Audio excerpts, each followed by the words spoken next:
सतनाम। सतनाम साहिब बंदगी सभी भक्त आत्माओं को, सभी साधु संत समाज को।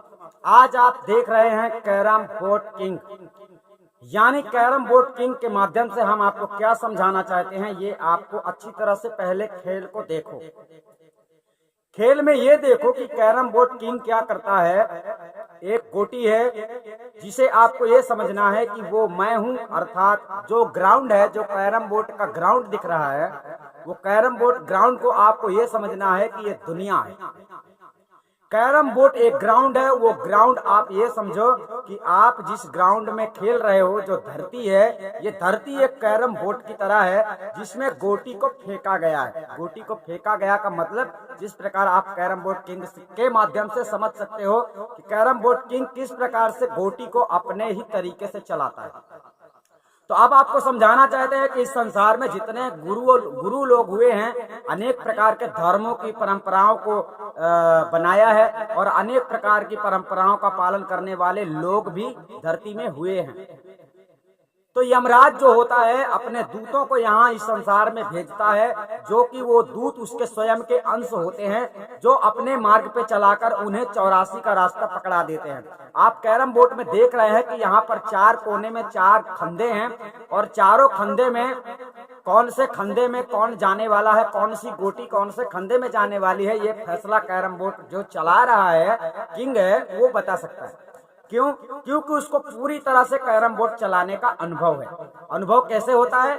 अनुभव प्रयास से होता है। जब हम कोई कार्य करते हैं तभी हमारे अंदर अनुभव प्रकट होता है। ठीक है, हम रोज रोज कोई काम करते हैं तो हमारे अंदर अनुभव प्रकट हो जाता है। अनुभव हो जाता है कि ये कितना वजन होगा। जैसे एक दुकानदार होता है, वो ज्यादा करके दुकानदारी चलाता है, तो वो वजन करते करते ये समझ लेता है कि ये 1 किलो होगा, ये आधा किलो होगा, ये 500 ग्राम होगा, 250 ग्राम होगा। इस प्रकार का ये अनुभव होता है।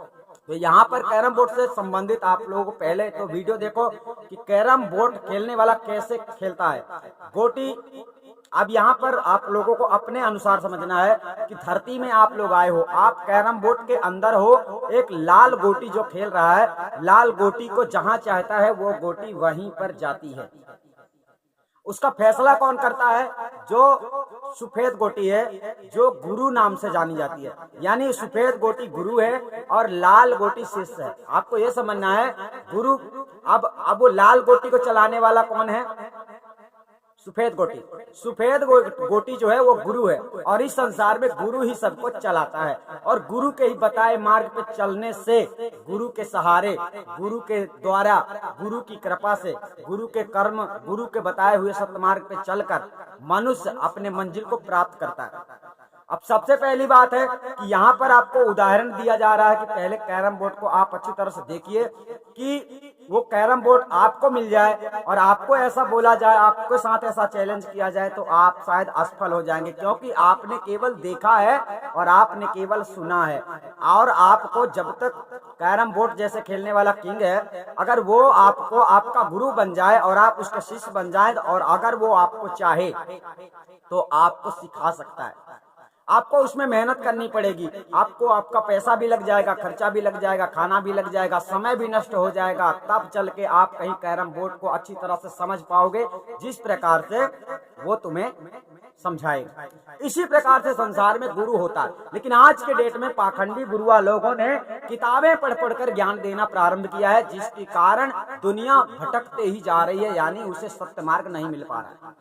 जिस चीज की दुनिया बात करती है, परमात्मा की बात करते हैं, तो इनके लिए प्रमाण करने का केवल एक पन्ना ही है किताब का। किसी ने गीता उठा के बता दिया, किसी ने कुरान उठा के बता दिया, किसी ने फलाना ढिमका अनेक प्रकार के ग्रंथों को उठाकर बता दिया, लेकिन ये नहीं बताया कि परमात्मा कैसा है, उसे दिखाया नहीं।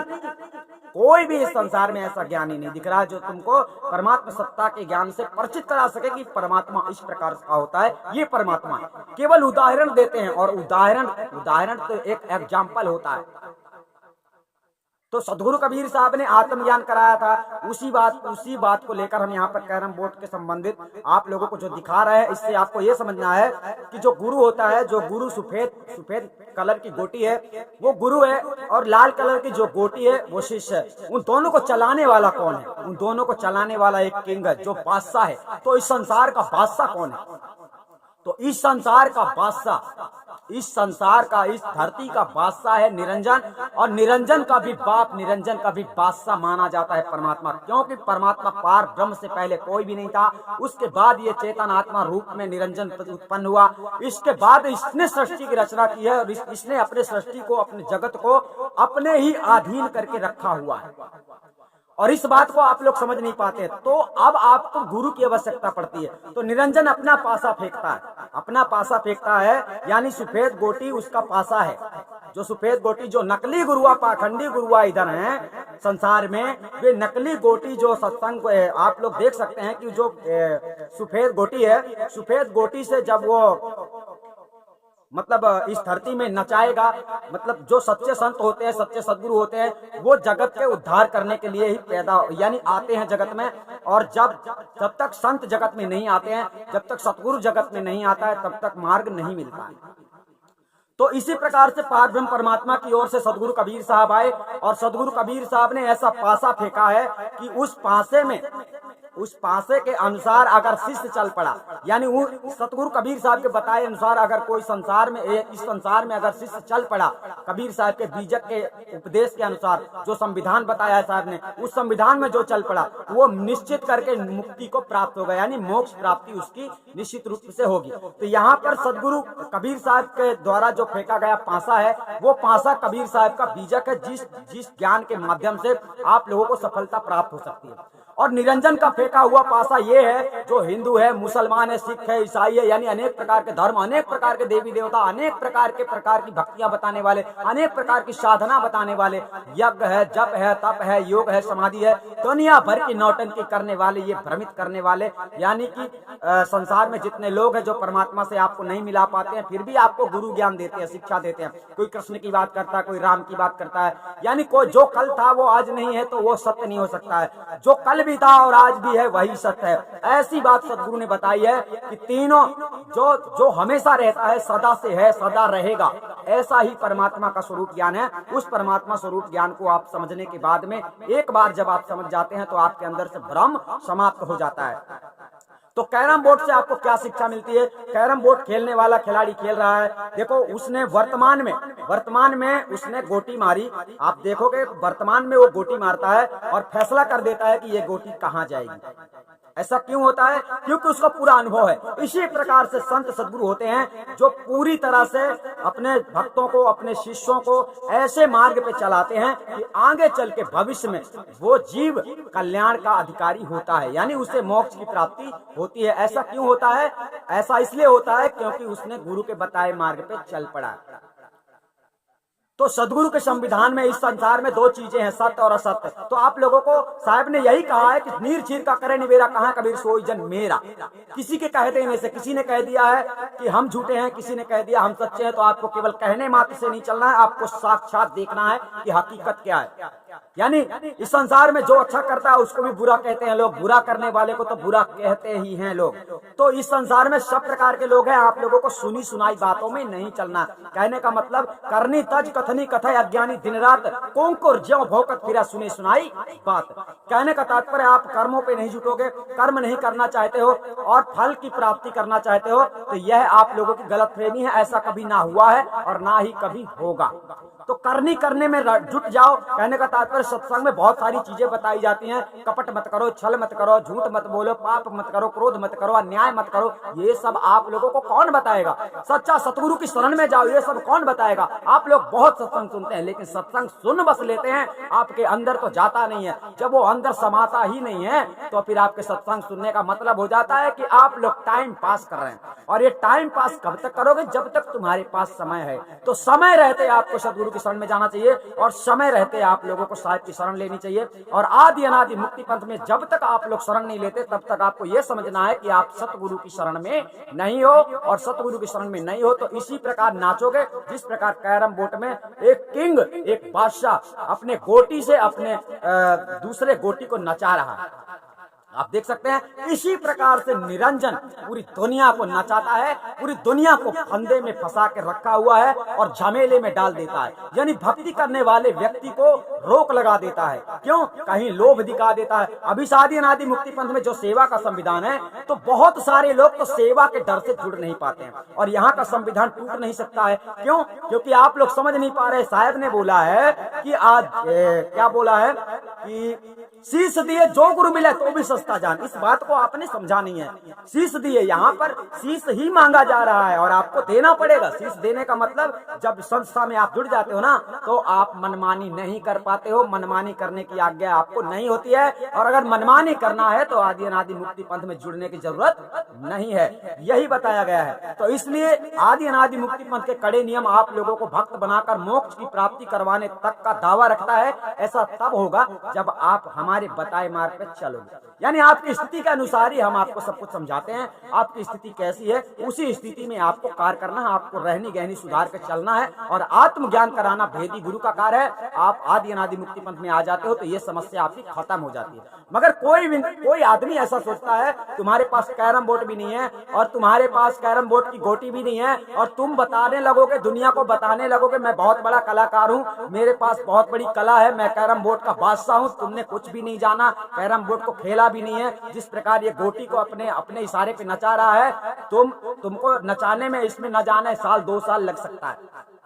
ये छोटी सी बात है। तो मोक्ष की क्रिया जो है, जो मोक्ष में करना पड़ता है, उसे करने में, पूरा करने में कितना समय लग सकता है, ये हम तुमको क्या बता दे। पूरा जीवन कम पड़ सकता है। इसलिए जल्द से जल्द आदि अनादि मुक्ति पंथ में आप लोगों को जुड़ना चाहिए, क्योंकि 20 मार्च से जो है परिवर्तन होने वाला है, नियम चेंज होने वाला है। उस नियम के चेंज हो जाने के बाद जिनकी ज्यादा उम्र हो गई है वो समस्या में पड़ जाएंगे। यानी इस जन्म में तो उनको मरना ही फिर निश्चित हो जाएगा। क्योंकि आप लोग अगर सत्संग सुन रहे हैं और शरण में नहीं आ रहे हैं, आप लोग पैसों का मोह देखते हैं, लोभ कर रहे हैं, तो फिर आदि अनादि मुक्ति पंथ से ठुकरा दिए जाओगे। ठुकरा दिए जाने का मतलब ये है कि आदि अनादि मुक्ति पंथ में एक बार जब नियम लागू हो जाता है तो वो नियम फैल नहीं हो सकता है और ना ही किया जा सकता है, कोई भी नहीं कर सकता है। क्योंकि आदि अनादि मुक्ति पंथ हम स्वयं ही हैं। हमने 3 प्रकार की आदि अनादि मुक्ति पंथ की आप लोगों को व्याख्या समझाई थी कि आदि अनादि मुक्ति पंथ सर्वप्रथम सदगुरु देवराज है, जो हमारे गुरु माने जाते हैं, प्रथम गुरु। और दूसरा आदि अनादि मुक्ति पंथ संत देवराज माने जाते हैं, जिन्होंने मतलब इस धरती में सत्य का ध्वजा गड़ाया है। पुनः 2020 में सत्य का ध्वजा तो कब से गड़ा है, सतयुग से गड़ा है, परंतु वर्तमान में आदि अनादि मुक्ति पंथ जो स्थापना हुई है वो हुई है 20 मार्च।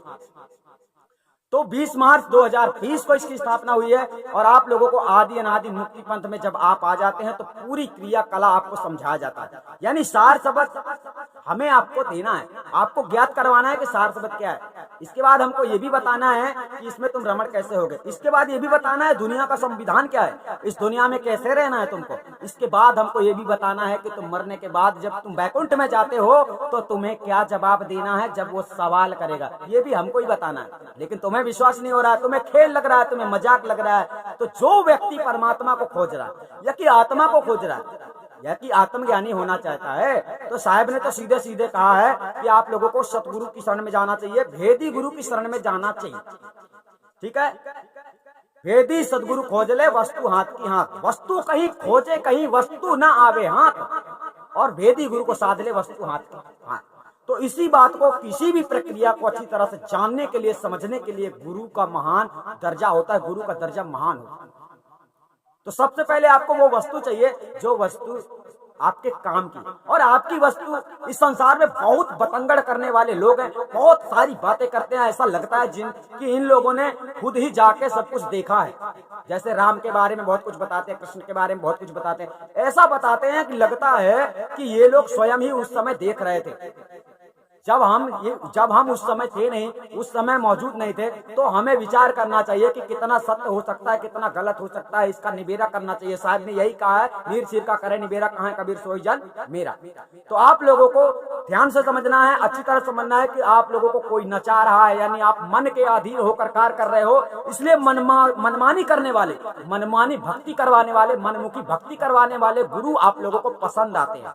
लेकिन आदि अनादि मुक्ति पंथ में आपको मनमानी मनमानी नहीं छुट्टी दी जाती है कि आप जो चाहे सो करो। जितना संविधान के अंतर्गत धरती में आए उसी संविधान के अंतर्गत तुम्हें चलकर मोक्ष प्राप्ति होगी। इसीलिए आदि अनादि मुक्ति पंथ का संविधान सबसे टाइट है। आपको हम बताएंगे। फिर अधिक जानकारी प्राप्त करने के लिए आप संपर्क भी कर सकते हो। हम आपको फिर मिलेंगे। सतनाम साहेब बंदगी। आप बताइए कैरम बोर्ड खेलने वाले किंग से आपको क्या शिक्षा मिलती है? जो भी शिक्षा मिलती है और जो भी समझ में आता है आप हमें फोन करके बता सकते हैं। सतनाम साहेब।